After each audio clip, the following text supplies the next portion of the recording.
Jamaica, you will be proud of me.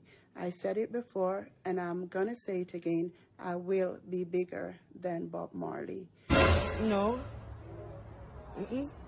That not go happen. That will never happen. You will never live.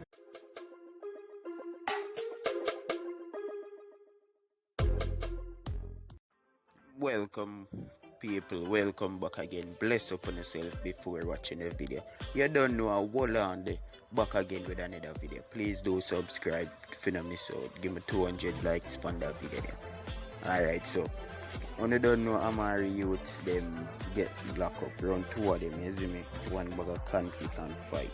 And you would have to check out the fight video there after and you done pre this. You see it, so that caused all of this to happen.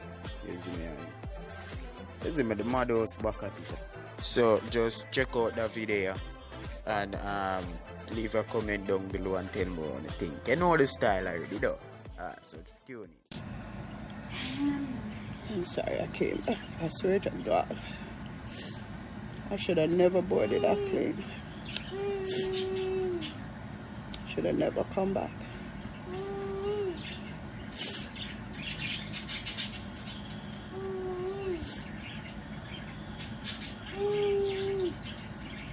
I feel trapped.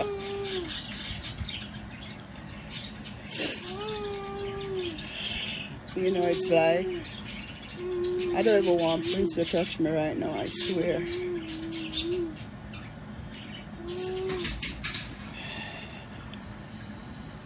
My heart is so broken.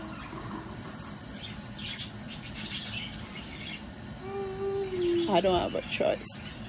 Whether I want fame or not, the only way to escape from this madness is just become famous all the way.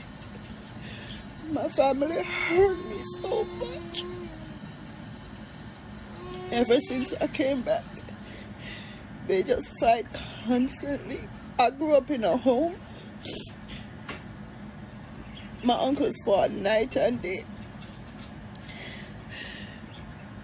My heart is so broken. I come back, I don't get no rest. I'm so tired.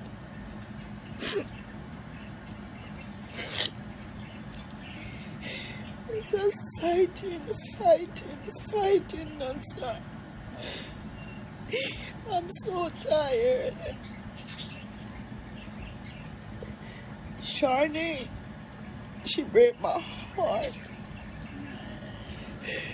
She constantly war and fight. Okay, now you're Destiny fight continuously, non-stop. No, Chanel fighting and war. Everybody arguments and fights. I can't live like this.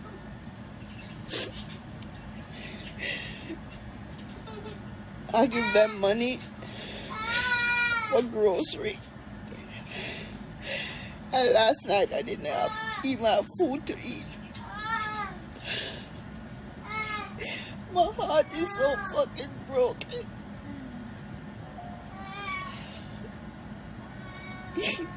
Imagine buying grocery and yet having no food, no care, no love.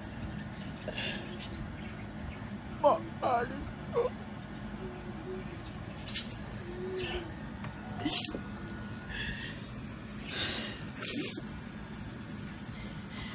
I know. It's like you feel like maybe it's spiritual warfare, but the worst could happen right now. Maybe the state just take my kids because they're not listening to me. If the state take the kids, Destiny gonna be 18 in a couple of months. Beauty and Sapphire would end up in the system like 2 years, but they're not listening to me. I wake up this morning, I work all night editing Sex and Fame, and I wake up this morning to fight Destiny, fight, and her sisters. I can't live like this. I'd rather die. I can't live like this. I'm done. I'd rather die. I can't live like this.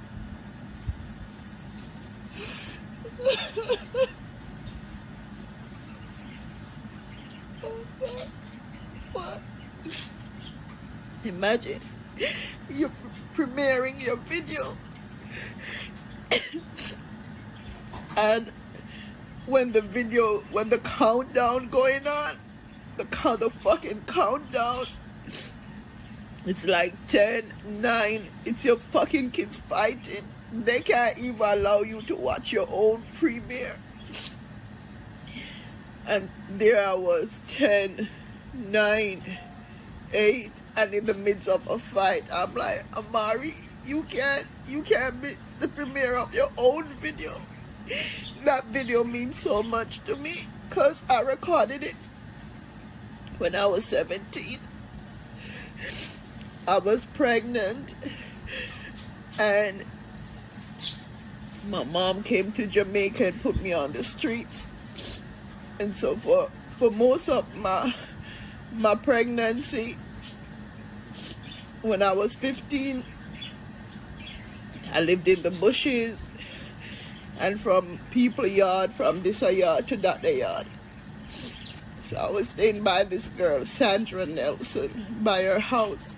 Her mother allowed me to, sleep here and there, now and then. And Sandra was in school, because we all went to St. Mary High. And Sandra was in school, and I was home at her house. And I went into the bushes. Imagine that my husband worked in the army and wrote Sex and Fame, which is originally called Needing You. I wrote the song. Come baby daddy, who I later married, like according to the song, but at the time he had given me $300 to abort the baby. So I was hiding from him because whenever I saw him, he would ask me if I took care of that, if I aborted the baby. I actually used the money and bought baby clothes, and I turned around and gave away the baby clothes to another girl that was pregnant for him because she gave birth to her baby before mine, Natty. And it's so strange that her baby name was Ricky. I wanted to name my child Ricardo, and I never told anyone. And when Natty's baby was born, she named him Ricardo. I went and saw the baby, and I realized it was his baby. And I went home, got all my baby clothes, and took a taxi and bring them and gave them to her. The only thing I didn't give her was the bathtub. I remember seeing him after I got out the second taxi, and the taxi man stopped him and me get in a theme car. And me tell him, me see the baby and a theme. And me tell him, give me some rascal money. No. If go get the baby and give me the money. So me bring our baby clothes, money, everything. I love Ricky. Wherever you are, I'll always love you, Ricky. You never want to own the baby because it wasn't the type of girl where you would expect him to sleep with. And at the time I was a singer. When I find out that she's pregnant, I go dressicky. And people surround me because them surround the artists them. And I see this girl just stay to herself. I said to her, something about you. Why everybody surround me and you stand off? I said, something about you. And I said, come here. I left the crowd and I said, come here. That the time I was 14. See the war start again. Hope not. Me 14 and you know so me sit down with a girl for 1 hour before she tell me say she pregnant for him. 1 hour she wanna tell me. But anyway, me stand by her side and she gave birth to the baby and that girl was so good to me afterward. She always come and wash my clothes them. And I said, Natty, you don't have to wash my clothes them. She said, no, you have been so good to me. I have to wash your clothes them. Every week she come and wash my clothes them and come with the baby. So I gave birth to my son, Rocky. And after several months out there in the wilderness, my mother come back to Jamaica and come for me. I was at Little Pub singing pregnant. And she come for me and bring me home. And I give birth to Rocky. Give birth to him at home. 15 years old. Because you know 14 get pregnant, give birth to him 15. So Needing You, otherwise called Sex and Fame, is no ordinary song. It means the world to me. It's a little girl will get pregnant, searching for love, thought that intercourse was love, end up getting pregnant. Baby father turn him back on me, mother turn her back on me, family turn them back on me, and I was out in the wilderness for months. So I really don't care who wants to say the words them not clear, because that if you chat too much patois, you will never understand those words clearly. Because from me, look at me race, me a foreigner. And from me, look at me a sweet sing like a white woman. But if you listen to the words carefully, it say, I do. Unanimous words, but we said it, we meant it, it's true. Still, we're not the first. Good to keep the rules, but I just want to stay with you alone tonight. Because in my imaginary mind, I told myself that I am getting married